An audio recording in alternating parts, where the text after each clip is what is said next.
Initiating moisture.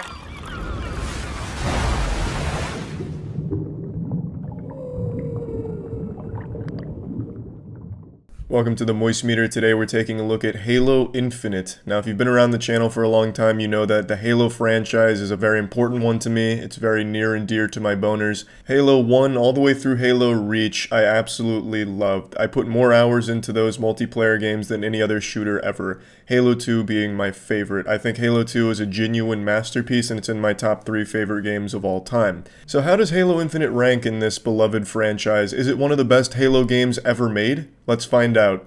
No. But it is a good game. It is significantly better than 4 and 5.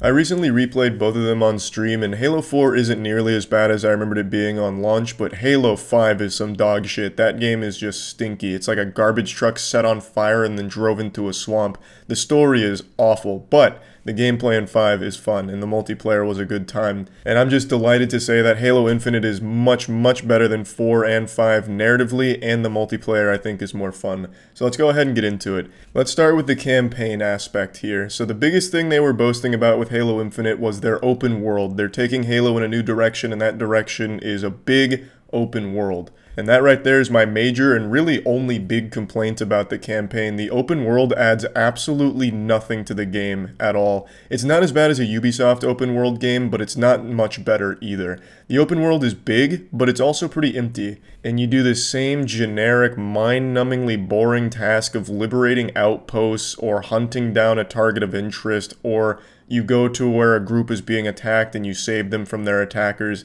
So in Halo Infinite, you're on the ring and the Banished have fully taken over, so you're going around, taking over forward operating bases, which will act as a fast travel point around the world. You have some soldiers that are still scattered throughout the ring who are under attack from the Banished, so you go to them and you kill the Banished, and then they're like, hey, thanks, Chief, fuck yeah. Group hug in the shower tonight, boys. And then you also have the option of going throughout the world and hunting down some of the Banished higher-ups. And the reward you get for killing them is cool because they have different variants of weapons, so you can get like a duelist energy sword, which is a better energy sword if you kill one of the elite higher-ups in the world. But killing them's not very interesting because they're just kind of a normal enemy, but with a bigger shield. I never really found myself struggling in the game. I played on Heroic, and it wasn't difficult, but hunting down these higher-ups didn't feel very exciting. They were just a pretty normal enemy that I just had to shoot a few more times. There wasn't anything cool about it. And you have to go way out of your way to do it, and you just traverse a pretty empty world until you get to these points of interest like a forward operating base, Spartans in danger, a higher up, or there's these other places that you can take where you have to free some Spartans and destroy some silos sometimes. It's just the open world did nothing but slow down the pace. I love the gameplay a lot. So just having this sandbox to fight enemies in unique ways is nice, but you can also just do that during the missions because the missions themselves are also pretty open. So you can do a lot of cool shit there with, combining your abilities and using a bunch of different weapons there. I do, however, like the upgrade system that they've introduced here. So throughout the world, you'll find like equipment upgrades, which you can use on like your grapple hook to make the cooldown shorter, or you can use it to stun enemies when you hit them with the grapple hook. They have a lot of different things you can do with the upgrade points, make your shield stronger. I like that idea. I like that progression idea.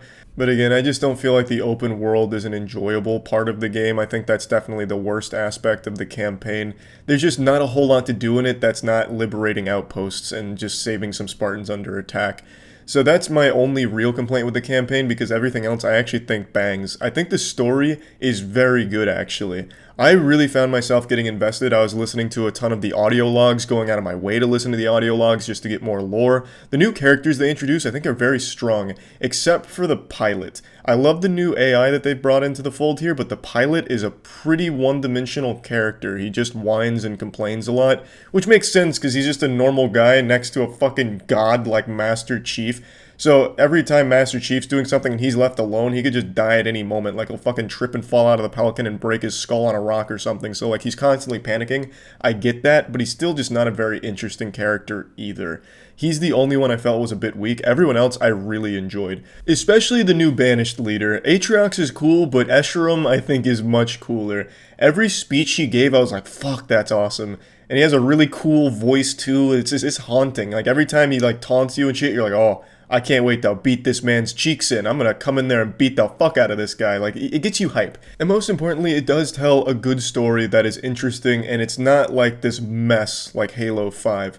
Halo Infinite's story feels nice and feels like a good direction for the franchise. They were able to somehow salvage all of the disaster that happened with Halo 5's narrative. The mysteries of the ring and the motives behind the villains and where it's all going will keep most people interested, I think, and I'm really optimistic for the future of the franchise narratively now, a lot more so than I was after 5. I thought Halo 5 might have just killed Halo forever, but they've done a great job in Halo Infinite here of getting that back. Because I do think most people will like the campaign, even setting aside how I feel about the open world.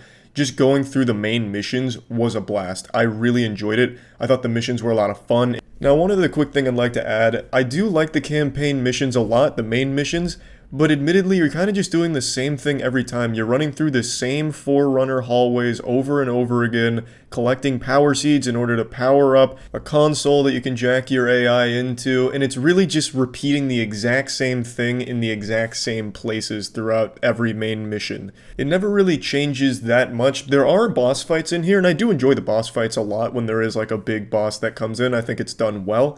But most of the main missions are Forerunner hallway, just run through it, kill enemies throughout the hallway, then you collect power seeds at the end, bang, bingo, bango, bongo, all set. If this game was just set up like the other Halos where you went mission to mission instead of having the open world, I would have almost no complaints about the story, aside from a couple of narrative things that I don't want to spoil, but they're very nitpicky minor things. Overall, I just really enjoyed the campaign. So now let's move on to the multiplayer. Now, I really like the multiplayer, I want to say that right away, but there's problems with it. I think Halo Infinite's multiplayer is super strong. Being able to use like the grappling hook to do some fucking crazy highlight plays and get wild and wacky is great. I like the abilities that you can use. I don't really care about the sensor. I think the motion sensor thing is just kind of worthless unless you're some kind of pro player gathering intel for your team. I don't really see myself ever using that, but all the other abilities I think are great and a lot of fun and add some nice diversity to the combat and the way you approach it in Halo Infinite. And I just love the gameplay. I think they have really refined the formula, and actually sliding I think is huge. Adding sliding to Halo has made it feel a lot faster. Just overall, Halo Infinite's multiplayer feels chaotic. It feels like you're always engaged in a fight. You're going nuts to butts at all times, and there's so much outplay potential. So even if you're outnumbered, you can outskill them. You're not just going to be dead in the water if you're going against two people. If you're good, you can win that 1v2. I just really like the multiplayer gameplay a lot. I feel like they've really refined the Halo formula and improved it a bit. My only major complaint with Halo Infinite's multiplayer is that it's pretty dry on content. There's not many playlists, there's only a few maps, like it's just not a whole lot there to play. But what is there is a lot of fun, and I really enjoy it. I have no major complaints about the actual gameplay for Infinite, except for a couple of weapons I think are just absolutely worthless, soiled diapers. Like that fucking pulse carbine, you're better off just shooting spitballs at the enemy. It is worthless. The projectiles travel too slow, and the lock-on's not strong enough, so you can easily just like outstrafe the projectiles, and they'll just miss every time. I feel like that is just an utterly worthless weapon. At least the Disruptor, while not being incredible, has some use to it, but man, that pulse carbine, it's making me upset just thinking about it, to be honest. But yeah, overall, I really like the Halo Infinite multiplayer, but they need more modes in there. It needs more playlists. It needs more to actually do, as opposed to just grinding rank or going into big team battle to like get a little fucking wacky with your friends.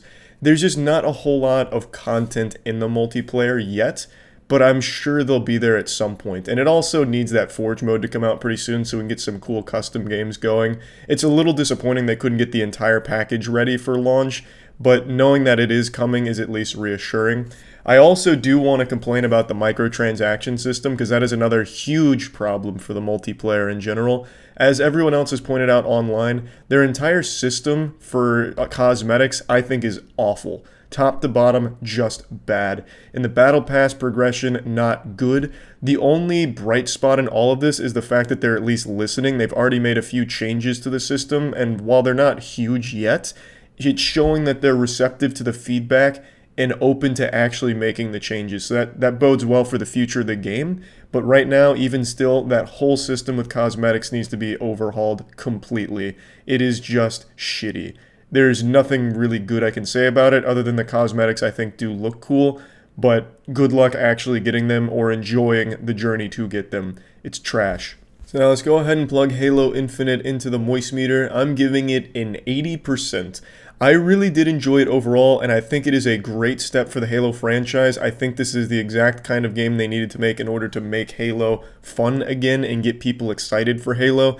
The campaign, while being flawed, is a very good step in the right direction, and the multiplayer is a lot of fun. It just needs more content. They need to put more into the multiplayer, and I think in like another 3, maybe 6 months, it's going to be a very strong multiplayer game. And I'm excited now for Halo, which I haven't been for a long time. So, yeah, that's about it. So, yeah.